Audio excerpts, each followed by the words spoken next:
Salut à tous les abonnés de la chaîne et à vous qui regardez les vidéos. Cette semaine, nous allons faire un voyage vers la Grèce antique à la découverte de personnages géniaux, fondateurs ou mythiques.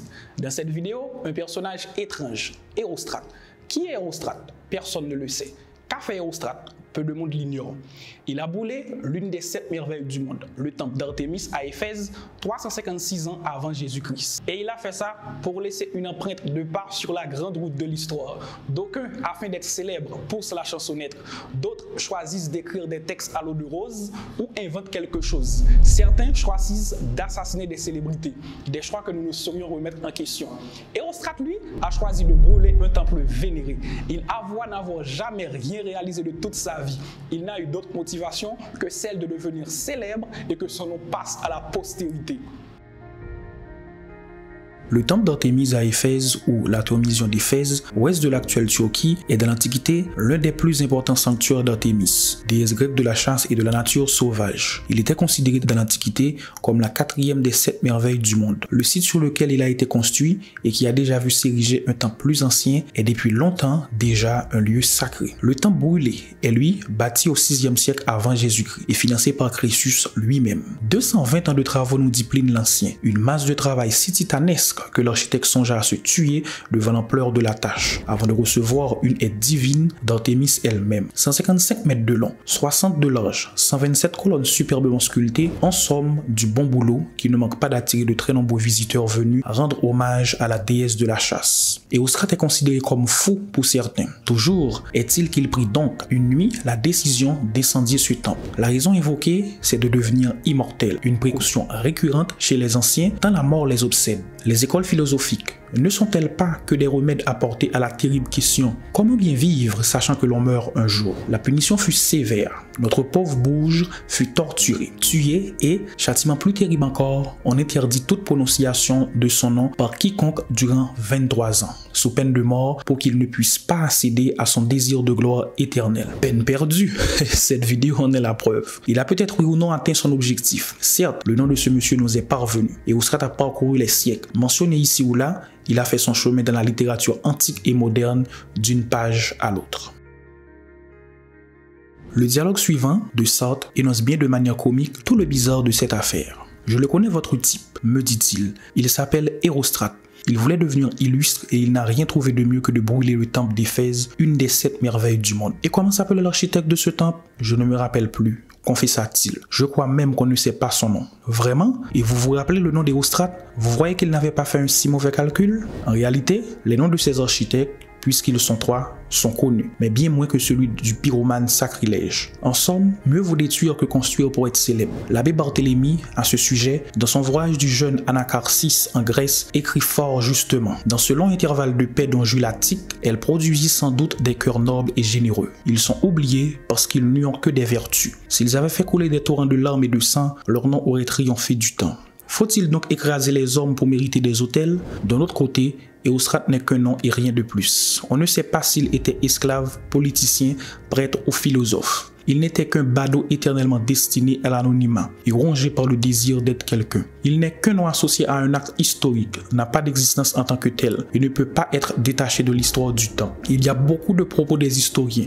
poètes et écrivains qui, depuis l'Antiquité, se sont penchés sur le sujet. Le géographe Strabon parle d'un certain Érostrate, l'écrivain Lucien d'un fou. Bien plus récemment, Marcel Chaubs, lui, a consacré une de ses vies imaginaires et Auguste Barbier, un poète satirique qui fait parler le criminel devenu mélancolique et qui s'achève sur ces mots. « Ah, quel que soit mon sort, je n'ai plus l'âme en peine. Comme Ajax, j'ai trouvé dans une autre Ilion le linceul glorieux qui doit couvrir mon nom. » Ironie au coup du sort, simple coïncidence ou mensonge d'un historien imaginatif, cette fameuse nuit où les flammes dévorèrent le temple est né Alexandre le Grand. Un autre personnage, lui aussi devenu presque mythique, mais pourtant bien plus réel et aussi bien plus ancré dans l'histoire. Le temple, malheureusement, a accompli son terrible méfait. De cette merveille, il ne reste plus aujourd'hui qu'une seule colonne encore debout. Laide et abîmée, tel un vieillard dans ses derniers jours, contemplant les rares vestiges de souvenirs qui lui restent.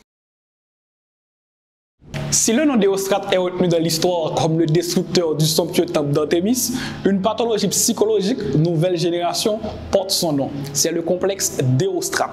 Ce complexe est désigné comme le besoin effréné de quelqu'un d'être estimé et admiré par les autres, quitte à faire n'importe quoi, moral ou pas, afin d'atteindre ce sublime objectif. Cette liaison entre ce complexe et l'œuvre d'Éostrate est plus ou moins légitime quand on sait tout le mal que ce dernier s'est donné pour immortaliser son nom dans l'histoire de l'humanité et le moyen final qu'il a utilisé pour y parvenir. Je dis plus ou moins parce qu'il y a quand même une différence, minime mais bien réelle entre les deux. Pour bien cerner ce décalage, il nous faut considérer une notion philosophique importante, c'est le désir de reconnaissance. Ce concept peut être interprété de différentes manières selon le penseur ou l'école philosophique dans laquelle il est traité. Pour ceux qui nous intéressent ici, nous allons nous pencher sur l'interprétation des premiers penseurs du désir de reconnaissance tels que Spinoza qui considérait que l'homme est animé par un besoin d'être remarqué par les autres, être reconnu et admiré étant qu'individu distinct avec des aptitudes uniques et extraordinaires. Ce besoin, c'est ce qu'il appelle le désir de reconnaissance. C'est le besoin de l'ouvrier qui a travaillé dur et bien qui n'attend autre chose que de la reconnaissance de la part de son employeur. Il peut par exemple lui décerner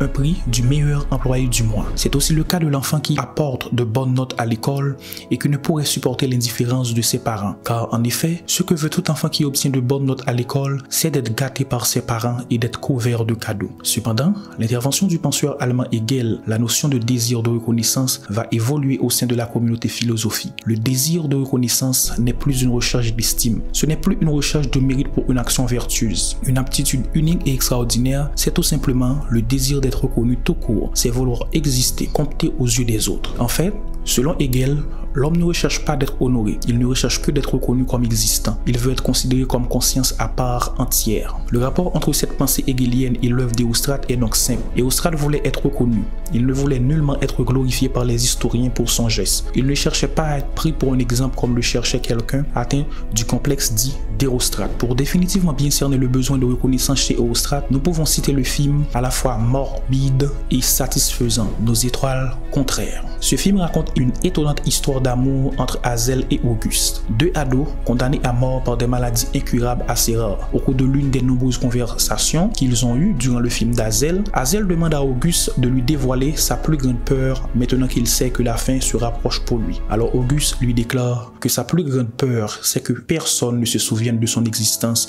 quand il ne sera plus là. Ce qu'espère le personnage d'Auguste, ce n'est donc pas d'être admiré comme être extraordinaire. Il désire seulement que longtemps après lui, il y aura toujours des personnes pour se souvenir d'un jeune homme atteint d'une maladie rare au nom d'Auguste qui, pendant un temps, a vécu sur Terre. Tout comme aujourd'hui encore, on cite un nom nommé Érostrate qui a vécu dans la Grèce antique et qui a commis l'impensable. Alors Éostrate, monstre ou génie? Personne n'est en mesure de répondre à cette question. Une chose est sûre, Éostrate est ce que l'on sait de lui, ou plutôt ce que l'on ne sait pas de lui. N'hésitez surtout pas à vous abonner à la chaîne, à liker, commenter et partager les vidéos. À bientôt pour un autre sujet vraiment intéressant.